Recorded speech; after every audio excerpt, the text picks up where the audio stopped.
सगळ्यात प्रथम मी राज्य सरकारची मनापासून आभारी आहे आणि अभिनंदन करते. कारण खूप वर्ष म्हणजे जवळजवळ 1975 साली स्टेटस ऑफ विमेन कमिटीचा रिपोर्ट आला होता. त्याच्या सदस्य सचिव डॉक्टर बीना मुजुमदार, तसंच कमिटीत लोतिका सरकार, पद्मा सेठ अशा महिला होत्या की ज्यांनी म्हटलं होतं की शेतकरी महिलांना आजही त्या शेतकरी म्हणून ओळखच नाही आहे, तर त्या फक्त कल्टिवेटर्स म्हणजे उपज करणाऱ्या महिला अशा पद्धतीचा त्यांची ओळख आहे. तर जवळजवळ मी तर असं म्हणेन की ही 26 वर्ष आणि आधीची 25 वर्ष 50 वर्षांनी शेतकरी महिलांचा आवाज पहिल्यांदाच महाराष्ट्र सरकारच्या कानापर्यंत पोचलेला आहे. त्याच्यामध्ये मधल्या काळात खूप आंदोलनं झाली आहेत. त्याच्यामध्ये भूमिहीन महिलांनी मोठ्या प्रमाणामध्ये भूमिहीनांनी आंदोलनं केलेली आहेत. त्याच्यामध्ये जो कसेल त्याची जमीन अशाला नसेल त्याचं काय हा प्रश्न देखील इथे कर्मवीर दादासाहेब गायकवाडांनी विचारलेला होता. आणि त्याच्यामधून शेतकरी आणि शेतमजूर यांच्या व्याख्या वेगवेगळ्या असल्यामुळे मोठ्या प्रमाणामध्ये शेतकरी महिला या त्याच्यातून एक्सक्लूड होत होत्या. कमी प्रमाणामध्ये त्यांचा उल्लेख सगळीकडे केला जात होता. यासाठी जी राज्य सरकारने प्रक्रिया केली आहे ती पण माझ्या दृष्टीने अतिशय महत्त्वाची आहे. कारण माननीय मुख्यमंत्री देवेंद्र फडणवीस, उपमुख्यमंत्री एकनाथ शिंदे, उपमुख्यमंत्री सुनेत्रा पवार, आपले कृषी मंत्री श्री भरणे, तसंच बाकीचे सगळे मंत्री महोदय, आपलं सगळ्यांचा वरती सेंट्रल हॉलमध्ये कार्यक्रम झाला होता. आणि त्यावेळेला स्वामीनाथन फाउंडेशनच्या दोघी त्यांच्या काम करणाऱ्या भगिनी या तिथे आल्या होत्या, सौम्या आणि मीरा स्वामीनाथन, आणि त्यांनी पण तिथे मांडणी केलेली होती. या सगळ्यामध्ये तपशीलवार सगळं जात असताना या कायद्याची का गरज भासली वेळोवेळी स्त्रियांना या संदर्भात मी फक्त 2 उदाहरणं देणार आहे. पण त्याच्यात एक मला स्पष्ट असं दिसतं आहे की लातूरला जेव्हा प्रलयंकारी भूकंप झाला 1993ला, त्या भूकंपाच्या वेळेला जवळजवळ 10,000 महिला विधवा झाल्या होत्या. आणि आम्ही त्यावेळेला काम केलं 93 पासून ते 2003 पर्यंत. आणि त्यावेळेला आम्हाला असा अनुभव आला की महिला त्या विधवा ज्या होत्या त्यांच्या नावावरती जमीन नव्हतीच, सगळी जमीन पतीच्या नावावर होती. आणि ताबडतोब त्यांना भेटायला लोक खंडानी जमीन मागायला लोक येत होते आणि ते सांगत होते की जमीन तुम्ही आम्हाला द्या कारण तुम्हाला शेती जमणार नाही. त्यावेळेला जवळजवळ 400 शेतकरी महिलांबरोबर आम्ही 10 वर्ष सातत्याने काम केलं. बियाणं, खतं, त्यांचं ट्रेनिंग दिलं त्यांना. पण तिथे आमच्या असं लक्षात आलं की विधवा महिला, तिला जर का मुलं बाळं नसतील तर कुटुंब सांगतं की ही नाहीच आहे, आमची सूनच नाही आहे. त्याच्यासाठी ग्रामन्यायालय करायला लागली, तिथे निर्णय घ्यावे लागले. काही वेळेला तर असं सुद्धा दिसलं की पटकन तिला माहेरी पाठवून दिलं गेलं आणि तिला आणतच नव्हते, अशी सुद्धा उदाहरणं आम्हाला दिसली. आणि त्यामध्ये एक लक्षामध्ये आलं की या महिलांनी, आपण मदत मदत मदत म्हणतो ना, अनेक चांगले अधिकारी असतात, त्यात काही प्रश्नच नाही आहे. परंतु तिथे आमच्या एक लक्षामध्ये आलं की या स्त्रिया, इतका समाजाचा दबाव होता की 1 महिना झाल्याशिवाय कुटुंबातून बाहेरच जायचं नाही. आणि त्यामुळे त्या सगळ्याजणी सांगत होत्या की आम्ही घराबाहेरच पडणार नाही, मग योजना कुठली घेणार आणि बँकेत कुठल्या जाणार. त्या शेवटी त्यांना विठ्ठलाची शपथ घालायला लागली की तुम्हाला पंढरपूरला आम्ही, तुम्ही सगळे जाऊ आपण बरोबर, पण तुम्ही घराबाहेर पडा. आणि त्याच्यामध्ये या सगळ्या महिला शेतकऱ्यांच्या बरोबर काम करत असताना असं जाणवलं की हे फक्त खंडानी आणणारे दुसरे शेतकरी नव्हते, तर जमिनींचे दलाल होते. आपलं सरकार महायुतीचं सरकार आहे, पण तत्कालीन जे मुख्यमंत्री होते शरदराव पवार, त्यांनी त्यावेळेला एक असं GR काढला की 3 वर्ष लातूर आणि धाराशिव जिल्ह्यातल्या कुठल्याही जमिनीचा विक्रीचा व्यवहार होणार नाही. कारण या सर्व महिला शेतमजूर झाल्या असत्या, जमिनी सगळ्या ताब्यात गेल्या असत्या या सगळ्या दलालांच्या आणि मुकादमांच्या, आणि त्याच्यामुळे त्या जमिनी त्या महिलांपर्यंत राहिल्या. दुसरं उदाहरण मी देणार आहे की जेव्हा महिलांना शेतीची जमीन पतीच्या नावावर जी असते ती तिच्या नावावर करण्याचा उल्लेख सन्माननीय सदस्यांनी केला. खरं तर पती पत्नी दोघांचे नाव सातबारावर असलं पाहिजे अशा पद्धतीचं आपली 94चं धोरण सांगतं, 2003चं धोरण सांगतं, 2013चं महिला धोरण सांगतं, 2023चं महिला धोरण सांगतं. त्याची तरतूद केलेली आहे. पण बऱ्याचशा वेळेला आपल्याकडे आजही जमिनीची एकत्रित कुटुंब पद्धती आहे. त्यामुळे तुकडा बंदी आपण करायची नाही, घरातल्या घरात वाटे करायचे नाही. हे जे आपण निर्णय घेतो त्याचा दुसरा परिणाम असा होतो की शेकडो आत्महत्या झालेल्या कुटुंबांना मी स्वतःही भेटलेली आहे. आणि तिथे असं लक्षात येतं की ती जी सून प्रत्यक्षात जिचा नवरा दगावलेला आहे आणि ती प्रत्यक्ष शेती करते, तिला मात्र कोणी म्हणत नाही की हिनी शेती कसली पाहिजे, हिच्या नावाने काहीतरी काम असावं. तिच्या नावाने ती शेती होण्यासाठी म्हणून सुद्धा खूप प्रयत्न करावे लागतात आणि अनेक जणांनी याच्यामध्ये काम केलेलं आहे. विधवा महिला, ज्या शेतकरी आत्महत्येमुळे विधवा झालेल्या आहेत आणि म्हणून मी सरकारची याच्यासाठी पण ऋणी आहे.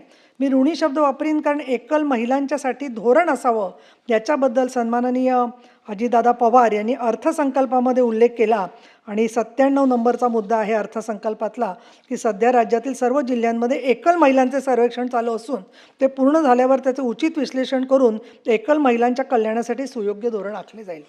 या एकल महिलांच्या बरोबर शेतकरी महिलांची जी व्यापक व्याख्या केलेली आहे त्याच्यामध्ये मला पहिला प्रश्न शेतमजुरांचा पडला, परंतु पीक संवर्धन, बीज उत्पादन, पशुसंवर्धन, कुक्कुटपालन, दुग्ध व्यवसाय, मधुमक्षिका पालन, चारा लागवड, मासेमारी, जलीय संवर्धन अशी अनेक वेगवेगळी कामं करणाऱ्या स्त्रियांना शेतकरी असं म्हटलेलं आहे. फक्त ओळखीने काय होणार हा पण प्रश्न विचारतो, परंतु आज खरं सांगायचं तर शेतकरी महिलेला काही प्रतिष्ठाच नाही आहे. प्रत्येक ठिकाणी बाजारच्या गावी शेकडो महिला ज्या आलेल्या असतात, लाडक्या बहीण योजनेमुळे निदान काही जणींना तरी ओळख मिळाली, बँकेत पैसे यायला लागल्यावर त्यांची पत वाढली. पण सगळीकडची आकडेवारी जर का पाहिली तर देशामध्ये 34 देशांचा अभ्यास विकसनशील देशांचा केल्यावर असं दिसलं की जगात फक्त 10% जमीन महिलांच्या नावे आहे. विधवांना वारस म्हणून टाळलं जातं. अगदी भारतामध्ये सुद्धा 11% जमीन महिलांकडे आहे. परंतु ज्या महिलांकडे जमीन असते त्यांच्या जीवनात फरक 2 दृष्टीने पडतो. एक म्हणजे कौटुंबिक हिंसाचाराचं प्रमाण 8% कमी होतं. हा त्यातला थॉम्सन रॉयटर्स ट्रस्टचा स्टडीचा भाग आहे. आणि मुलांचं कुपोषणाचं प्रमाण जे आहे ते सुद्धा 30% कमी होतं असं म्हटलेलं आहे. त्यामुळे केवळ तिची ओळख करून द्यायची आणि तिला एक आय कार्ड द्यायचं त्याच्यापुरतं ते मर्यादित नाही आहे. तर सन्माननीय मंत्री महोदयांनी सगळं तपशीलवार सांगितलं आहे. परंतु मला इथे नोंदवणं असं वाटते की डाटाबेसच्या बरोबर महिला शेतकरी राज्य शेतकरी निधी करण्यात येणार आहे. आणि ही सुद्धा एक संकल्पना होती की या महिलांना विकासासाठी काही पैसे लागले, मग अगदी बाळंतीण होण्याच्या संदर्भात सुद्धा 3 महिने प्रसूतीची रजा किंवा त्याला लागणारं काही आर्थिक मदत किंवा बियाण्याची मदत, त्याचबरोबर महिला शेतकरी सक्षमीकरण कक्ष, महिला शेतकरी सक्षमीकरण परिषद, त्याची राज्य सहनियंत्रण समिती आणि तद अनुषंगिक बाबी यासाठी म्हणून सगळे कार्यक्रम घेतले जाणार आहेत. पण मला स्वतःला नेहमी जाणवतं आहे, अनेक वर्षापासून मी या स्त्रियांच्या चळवळीत आणि इथे सभागृहामध्ये शिवसेनेचे आमदार म्हणून अनेक वर्ष काम करते, की सगळं आपलं जे काम आहे त्याच्यामध्ये सरकारची राजकीय इच्छाशक्ती त्या विषयाच्या पाठी असेल तर सगळी यंत्रणा भराभर काम करत असते. पण अन्यथा बऱ्याचशा वेळेला बँकेचा जसा उल्लेख केला अंबादास दानवे यांनी, बँकांकडून जेवढी महिलांना त्यांची कदर केली पाहिजे किंवा आता लाडक्या बहिणी हजारोंच्या नाही कोट्यावधी रुपयांचा फायदा बँकांना झाला, पण साधं त्यांना बसण्यासाठी कुठे सतरंज्या मिळाल्या नाहीत का, उन्हामध्ये तानामध्ये त्या पावसात उभ्या राहिल्या, 4-4, 5-5 दिवस बँकांमध्ये रांगा लावून बायका उभ्या होत्या. तर ही बँकांची जी वागण्याची पद्धत आहे ती बदलण्याच्यासाठी सुद्धा आपल्याला खूप कार्यक्रम हाती घेणं आवश्यक आहे असं मला वाटतं. परंतु मला अजून एका बाबतीत उल्लेख करायचा आहे की राजमाता जिजाऊ महिला सक्षमीकरण योजनेअंतर्गत शासकीय जमीन चारा आणि बांबू पिकासाठी भाड्याने देण्याचा निर्णय सुद्धा सरकारने केलेला आहे. जमीन 2025 प्रक्र 267/- जमीन 01 कंसामध्ये E/1275/240 असा GR करून सन्माननीय चंद्रशेखरजी बावनकुळे यांनी जाहीर केलं की या ज्या जमिनी आहेत त्या महिलांना अगदी माफक म्हणजे ₹1 भाड्याने बांबूसाठी 10 वर्ष आणि शासकीय जमिनी ज्या आहेत त्या चाऱ्यासाठी 3 वर्ष पिकासाठी भाड्याने देण्यात येणार आहेत. आपल्याला असं वाटतं की शेतकरी महिला खूप त्यांना इच्छा आहे काम करायची, पण त्यामध्ये मला असं थोडंसं लक्षात येतं आहे की काही वेळेला छुपा विरोध असतो महिलांना. आणि छुपा विरोध म्हणजे असा असतो की किती दिवस काम करतील, काहीतरी त्यांच्यामध्ये आम्ही भांडणं लावून टाकू, त्यांच्यामध्ये स्पर्धा तयार करू, त्यांचेच गट पाडू, अशा पद्धतीनेसुद्धा बऱ्याच गावांच्यामध्ये अनुभव आलेले आहेत. पण इथे मी एक उदाहरण देते. पाचोरा वरखेडी इथल्या महिला बचत गटांनी 12 महिलांनी एकत्र येऊन शेती भाड्याने घेतली आणि 6 एकर जमीन पेरणी करण्याची कामं त्यांनी केली. कृषी विभागाच्या वतीने पण अनेक ठिकाणी हे प्रयोग चाललेले आहेत की जेथे महिला शेतकरी पुढे येतात. मला तर लातूरमध्ये आम्हीच बचत गटांबरोबर काम करतो तेव्हाच अनुभव आहे की त्या बचत गटांनी ट्रॅक्टर भाडा घेतला विकत कर्जाऊ. तर सगळे हसत होते की या काय करणार म्हणून, परंतु त्यांनी भाड्याने देण्याच्यासाठी सुद्धा त्या ट्रॅक्टरचा उपयोग केला आणि स्वतःची जमीनसुद्धा त्यांनी वापरलेली आहे. तर मी आपल्याला असं सांगेन की हे सगळं काम करत असताना सरकारचं आपलं स्वागत करत असताना एकल महिलांच्यासाठी आपल्याला विशेष कार्यक्रम जसे घेतले पाहिजेत तसंच आपण ग्रामसभेच्याद्वारे महिलांना ओळखपत्र देणार आहोत. ग्रामसभेच्यामध्ये कोण असतं? ग्रामसभेमध्ये महिला 50% असतात का? बऱ्याचशा वेळेला ग्रामसभा गटबाजीत अडकलेल्या आहेत आणि जी महिला बोलते ना, मी खरं सांगते, तिला काही लोक खूप ॲप्रिशिएट करतात, पण बरेच लोक तिचा द्वेष करत असतात की लई बोलते, ही आगाऊ आहे. आम्ही सुद्धा आगाऊ वाटत असतो, आम्ही परवा करत नाही त्याची. खरं सांगते, कारण महिलांनी कमी बोलावं असं जगाची अपेक्षा आहे, पण ती आम्हाला मान्य नाही आहे. तुम्ही जमीन आमच्या नावाने केली, पण आम्हाला बोलण्याचा अधिकार किती देणार? अरे मी बरं, असं आहे का की आम्हीच फक्त मुद्द्याला सोडून बोलतो? एकेकांची भाषणं ऐकली तर अगदी पद्मश्री डिलीट मिळेल अशी भाषणं असतात. काय करायचं त्या भाषणांना सगळ्यांना? आणि तरी आम्ही ती ऐकतो, त्याचं कौतुक करतो. पण महिला बोलायला लागली की बोलण्यासाठी फार स्फूर्ती येते लोकांना. एकमेकाशी गप्पा मारतील, टाळ्या देतील. तेवढं मला बोलायचा अधिकार आहे, कारण मी अनुभवलेलं आहे सगळं. आणि मला असं वाटतंय, नाही, थोडक्यात मांडा. काय म्हणतात? नाही, थोडक्यात मांडायचा तापा. तुम्ही खूप शहाणे आहात, सगळेजण सभागृह शहाणी आहेत, आपण सगळे नेते आहोत, त्यामुळे शहाण्याला शब्दांचा मार अशी म्हण आहे. त्याच्यामध्ये मला जास्त बोलायची गरजच नाही आहे असं मला वाटतं याच्यामध्ये जे आहे ते. आणि त्यामुळे या ज्या पुढे काय बोलत आहेत, महिला लाडकी बहीण बोलते आहेत, महिला सरपंच बोलत आहेत, महिला अधिकारी बोलत आहेत. काही काही जिल्ह्यांमध्ये तर मी वेळ अगदी पटापट घेते मुद्दे. काही काही जिल्ह्यांमध्ये तर महिला अधिकाऱ्यांचा सुद्धा तिरस्कार करत होते काही काही लोकप्रतिनिधी. यांना कसे करून बदलून द्या याच्यावर सर्व पक्षांची एकी होती.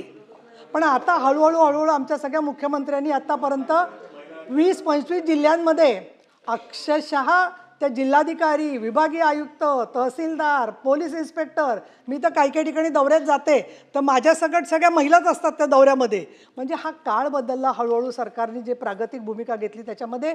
पण तरी मला असं वाटतं की महत्त्वाच्या मीटिंगमध्ये जेव्हा ती एखादी बाई बोलते पटकन, काही वेळेला थोडीशी मुद्द्याला सोडून बोलत असेल, काही वेळेला चुकीचं बोलत असेल किंवा त्यांना न आवडणारं बोलत असेल, तर लोक असं दाखवतात की आम्ही ऐकलंच नाही हो, बहिऱ्यासारखे करतात.